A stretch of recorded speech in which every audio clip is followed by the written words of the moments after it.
90 రోజుల కోర్సు పూర్తి చేస్తే చాలు 100% ప్లేస్మెంట్ సపోర్ట్ తో సాఫ్ట్వేర్ జాబ్ మీ సొంతం. వెంటనే కోడ్ జ్ఞాన్ డెస్టినేషన్ ని సంప్రదించండి. Welcome to Suman TV. నేను విజయ్. సో జనసేన పార్టీ ఆవిర్భావ సభ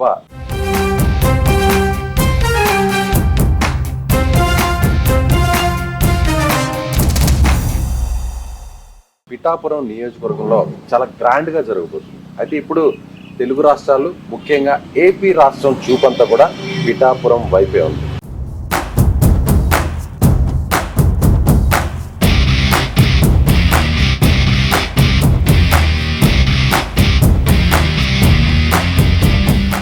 ప్రస్తుతం నేను పిఠాపురంలోని AP deputy CM Janasena party అధ్యక్షుడు పవన్ కళ్యాణ్ ఇంటి ముందున్నాను. ఎస్, మనకు కనిపిస్తుందిగా, ఇదే పవన్ కళ్యాణ్ గారి ఇల్లు. సో ఇక్కడి నుంచి ఆయన రాజకీయ ముఖ చిత్రాన్ని, ఏపీ మొత్తాన్ని మార్చేసినటువంటి పరిస్థితి. సరిగ్గా 2 సంవత్సరాల కిందట ఇదే ఇంటిని ఆయన కొనుగోలు చేశారు. పిఠాపురం అసెంబ్లీ అభ్యర్థిగా పోటీ చేసి 70,000 పైచిలుకు మెజారిటీతో ఘన విజయం సాధించారు. ఆ తర్వాత కూటమి ప్రభుత్వం అధికారంలోకి వచ్చేసింది. సో పవన్ కళ్యాణ్ కూడా ఏపీ డిప్యూటీ సీఎం అయిపోయారు. ఇప్పుడు ఎన్డీఏలో కూడా పవన్ కళ్యాణ్ చాలా కీలకంగా మారారు. సో ఈ ఇంట్లో ఎప్పుడైతే ఆయన అడుగు పెట్టారో అక్కడి నుంచి జనసేన పార్టీకి సంబంధించినటువంటి భవిష్యత్ అంతా కూడా మారిపోయింది. ఎస్, దీని గురించి డీటెయిల్డ్ గా డిస్కస్ చేద్దాం. మనతో పాటు ఉన్నారు పొలిటికల్ అనలిస్ట్ చందు శ్రీనివాస్ గారు. Hi sir. హాయ్ విజయ్ గారు. హైదరాబాద్ నుంచి మొత్తానికి పిఠాపురం చేరుకున్నాం. సో చెప్పండి, ఈ ఇంట్లోనే పవన్ కళ్యాణ్ అడుగు పెట్టారు. ఇక్కడ ఆయన కాలు మోపిన తర్వాత నుంచి మొత్తం సినారే మారిపోయింది. ఏమంటారు మీరు?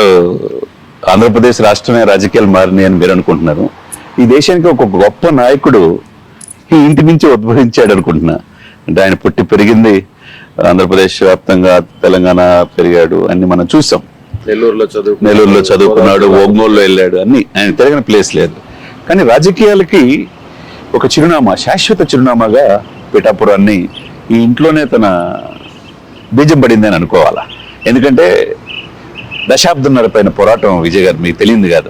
మనం కూడా 2 సంవత్సరాల నుంచి అనేక ఇంటర్వ్యూలు చేసాం. ఎన్నో విమర్శలు, ఎన్నో కష్టాలు, ఎన్నో మాటలు, అవహేళనలు, వ్యక్తిగత హననం. ఆయనకి దేశ చరిత్రలో ఆయన పడినన్ని దెబ్బలు, ఇబ్బందులు, మాటలు ఎవడు పడలా. కానీ మొక్కవని ధైర్యంతో ఉన్నాడు. చూసారా, మీరు అన్నట్టు దశాబ్దంన్నర పోరాటంలో అన్ని అపజయాలు తప్పితే విజయం లేదు, కనపడలా. కానీ ఓపికగా ఉన్నాడు. తనలో ఓర్పుని ఈ రోజున పిఠాపురానికి శాశ్వత చిరునామా. పిఠాపురం నియోజకవర్గం ఎవరి సొంతం కాదు, అది పవన్ కళ్యాణ్ సొంతం అయిపోయాయి.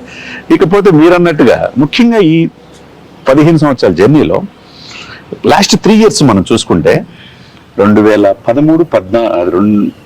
2023, 24, 25 ఈ 3 సంవత్సరాలు చాలా కీలకం. 10వ ఆవిర్భావ సభ ఏ స్థాయిలో జరిగిందో ప్రత్యేకంగా చెప్పాల్సిన అవసరం లేదు. ఇప్పటంలో జరిగింది, ఆ తర్వాత జరిగిన కాంట్రవర్సీ, ఇప్పటంలో ఆ గ్రామ ప్రజల్ని వైసీపీ ప్రభుత్వం ఎంతో ఇబ్బంది పట్టింది. ఆ తర్వాత ఎన్నికలు వచ్చేసాయి.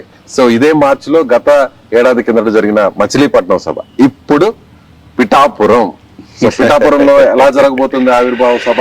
సో పవన్ కళ్యాణ్ గారు ఇంటికి ఇప్పుడు రాబోతున్నారా డిప్యూటీ సీఎం హోదాలో?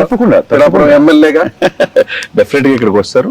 ఇక్కడ దీంతో పాటుగా ఇంకొక 15 ఎకరాలు శాశ్వతంగా ఇల్లు, ఆఫీస్ కడతానికి కావచ్చు, తలరు గొల్లపురంలో హెలిప్యాడ్ కూడా తీసుకున్నారు. కాబట్టి చాలా మంది అనుకున్నారు, చాలా మంది ఏంటంటే రాజకీయాల్లో వేరే ప్లేసుల నుంచి వస్తారు, ఆ ప్లేసుల నుంచి వచ్చి ఏదో ఎలక్షన్ లో పోటీ చేస్తారు, వెళ్ళిపోతారు, ఆ ఊరు ప్రజల్ని మర్చిపోతారు. కానీ ఈయన శాశ్వత చిరునామా చేసుకోవడానికి దేశ ప్రజలందరూ పిఠాపురం వైపు చూస్తున్నారు అని ఆ రోజు మాటిచ్చాడు.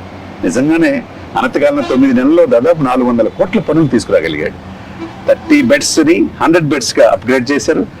మెరీనా బీచ్, ఉప్పాడ బీచ్ ని మెరీనా తలదనే విధంగా అది జరుగుతుంది. రోడ్స్ ఉన్నాయి, అన్ని రకాలుగా నెక్స్ట్ లెవెల్ తీసుకెళ్తారండి. ఇకపోతే మీరు చెప్పినట్టుగా 2023, 24, 25 ఈయన రాజకీయ జీవితంలో చాలా కీలకమైంది. ఇప్పటంలో ఒక కసి ఆయనలో చూసాం.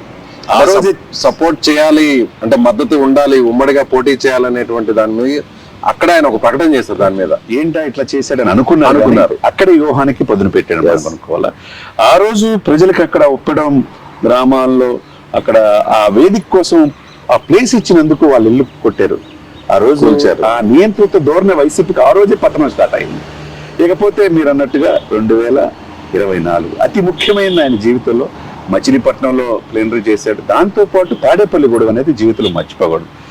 జగన్ నిన్ను అధపాతాలకు తక్కుపోతే నా పేరు పవన్ కళ్యాణ్ కాదు, నా పార్టీ జనసేన కాదు అని చెప్పి చేశాడు. వారాహి మీద నుంచి తరపల్లి సభ వేదిక మీద చేశాడు. కట్ చేస్తే 2025 ఈ రోజున success not only Andhra, Telangana, Telugu రాష్ట్రాలు కాదు సార్, దేశవ్యాప్తంగా 100 కోట్ల మంది హిందువులకు ప్రతినిధిగా ఆయన ఎమర్జీ అని తీరు చూస్తే next level sir. 100% strike rate. ఎవరైనా ఏ రాజకీయ పార్టీ అని ఉందా? 21 మంది గెలిపించుకున్నాడు.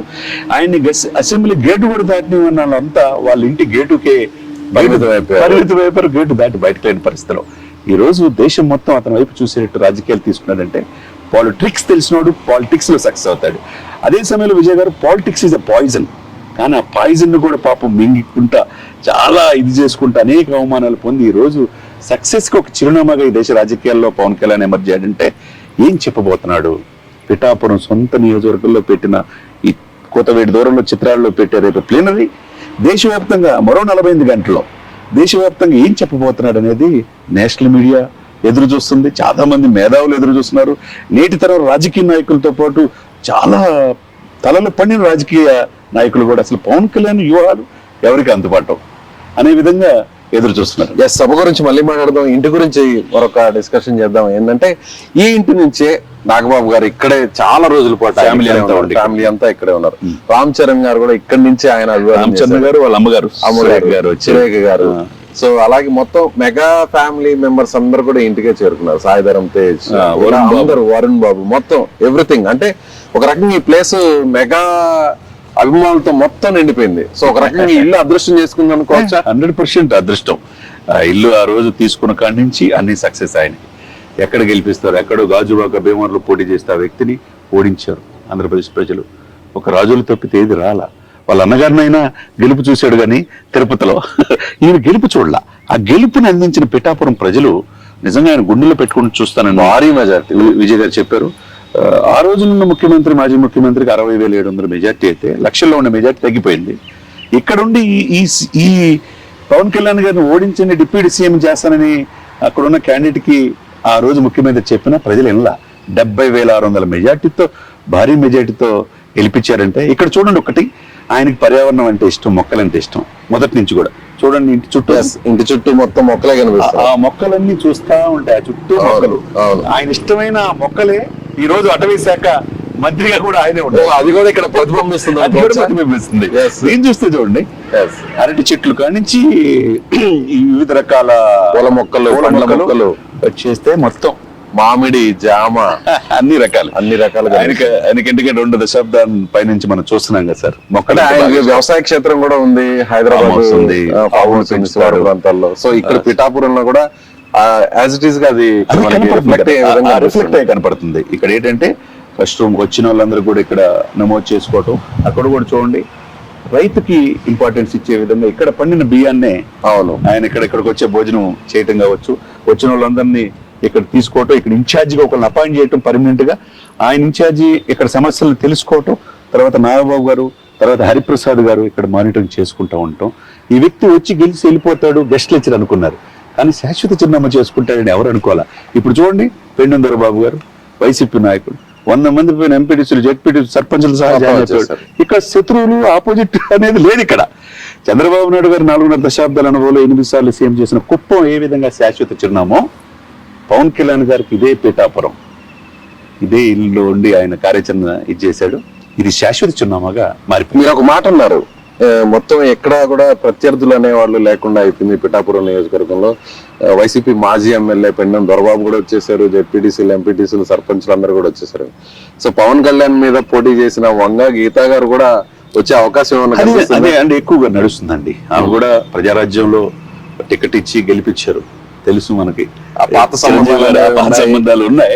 ఆమె చూపుగా కూడా జనసేన వైపు అని అంటున్నారు. అదే కనుక జరిగితే ఆమె రాజకీయ భవిష్యత్తు కూడా బాగుంటుంది.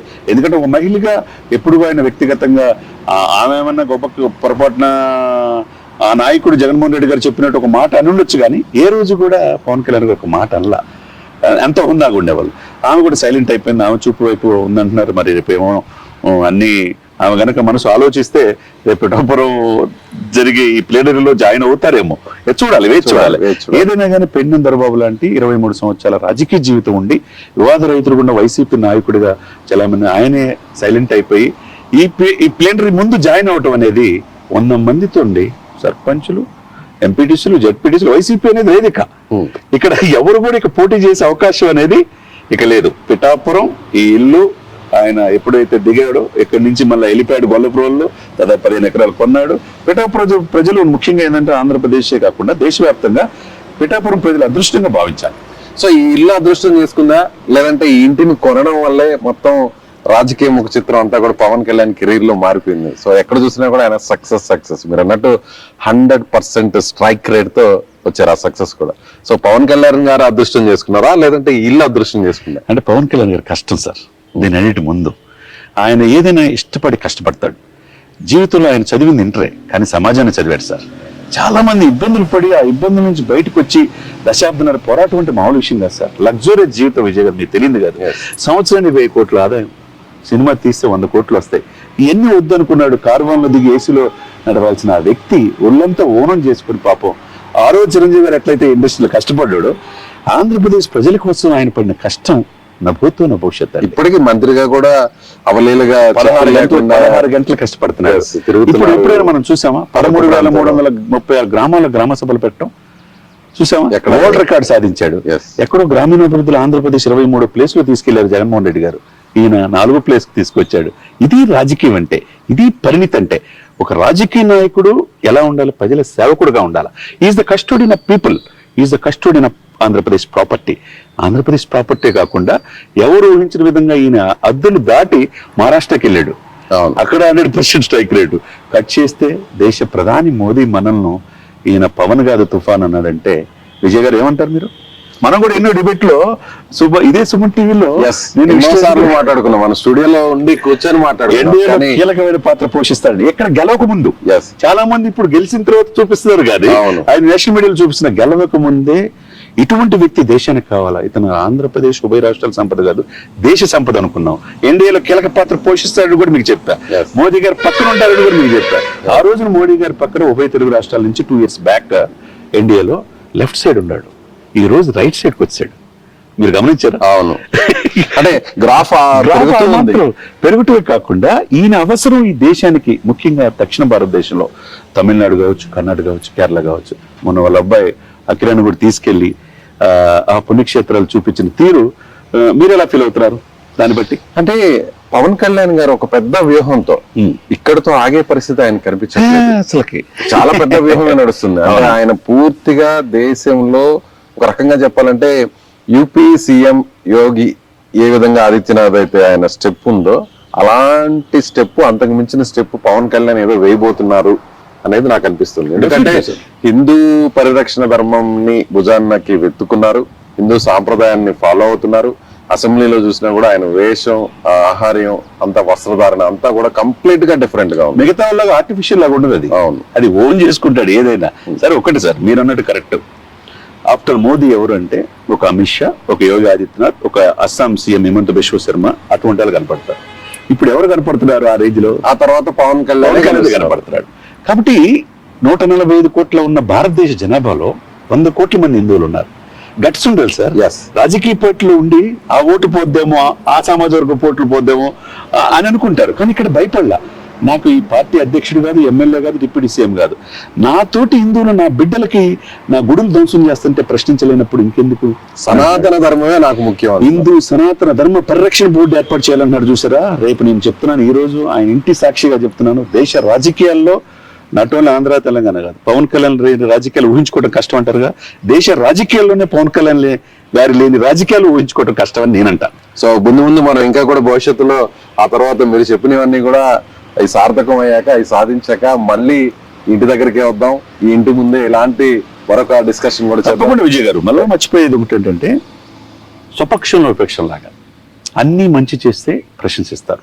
అదే సమయంలో తన సొంత పార్టీలో, సొంత కూటమిలో తప్పు జరుగుతుంటే, లా అండ్ ఆర్డర్ లోపిస్తే ఆ రోజున ఎప్పుడైనా మనం చూసామా? మీకు కూడా 2 దశాబ్దాల అనుభవం ఉన్నది.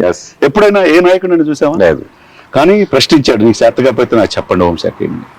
తర్వాత కాకినాడ ఇక్కడ పక్కనే కోర్టులో 45,000 కోట్లు పేదవాడి బియ్యం దేశ సరిహద్దులు దాటుతుంటే ప్రశ్నించాడు సార్.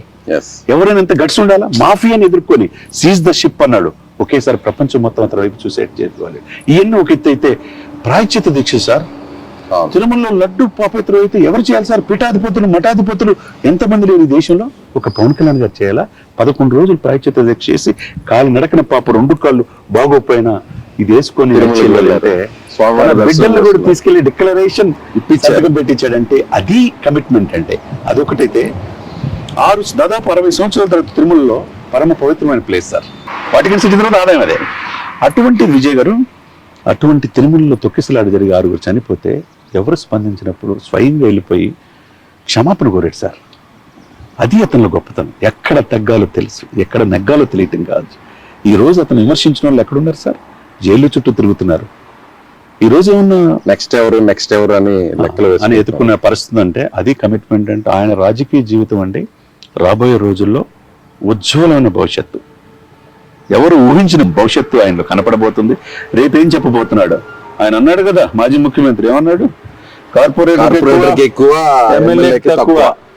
ఇక్కడి నుంచి వ్యూహరచన చేసి వ్యూహాలకు పదును పెట్టి ఈ దేశం మొత్తం చూసేటట్టు చేశాడు. కానీ ఆయనకి 11 సీట్లకే పరిమితమైన జగన్మోహన్ రెడ్డి గారు చెప్పాల్సిన అవసరంలా. దేశ ప్రధాని మోదీ ఆశీస్సులు ఉన్నాయి, ఈయనకి ప్రజల్లో మెండుగా ఆశీస్సులు ఉన్నాయి. కాబట్టి రేపు ఎల్లుండి జరగబోయే దాంట్లో దానికి సమాధానం కూడా చెప్తారని ఆంధ్రప్రదేశ్ ప్రజలు ఎదురు చూస్తున్నారు. Right sir, thank you. చాలా మంచి విశ్లేషణ చేశారు. ఇది చంద్ర శ్రీనివాస్ గారు చెప్తున్న దాని ప్రకారం ఖచ్చితంగా పవన్ కళ్యాణ్ దేశ రాజకీయాల్లో చాలా కీలకమైనటువంటి పాత్రను పోషించబోతున్నారు. ఈ ఇంటి నుంచే మనం ప్రస్తుతం ఎంచుకున్నటువంటి పిఠాపురంలోని పవన్ కళ్యాణ్ ఇంటి నుంచే దేశ రాజకీయ ముఖ చిత్రాన్ని కూడా మార్చబోతున్నారు. సో ఇక్కడికి వచ్చిన తర్వాతే, ఈ ఇంటిని కొనుగోలు చేసిన తర్వాత, ఈ ఇంటికి వచ్చిన తర్వాతే జనసేన పార్టీకి సంబంధించినటువంటి ముఖ చిత్రం భవిష్యత్ అంతా మారిపోయింది. ఎమ్మెల్యేగా తొలిసారి గెలిచారు, ఆ తర్వాత కూటమి ప్రభుత్వం అధికారంలోకి వచ్చింది. అదే విధంగా ఎన్డీఏలో కూడా చాలా కీలకంగా వ్యవహరిస్తున్నారు Pawan Kalyan. So AP deputy CM గా కూడా ఇక్కడి నుంచి ఆయన గెలుపొందిన తర్వాత ఈ ఇంటి నుంచి ఆయన అయ్యారు. సో మీరేమనుకుంటున్నారు? ఖచ్చితంగా కామెంట్ బాక్స్ లో మీ అభిప్రాయాన్ని షేర్ చేయండి. కెమెరామెన్ శివ, సినుతో విజయ్, సుమన్ టీవీ, పిఠాపురం నుంచి.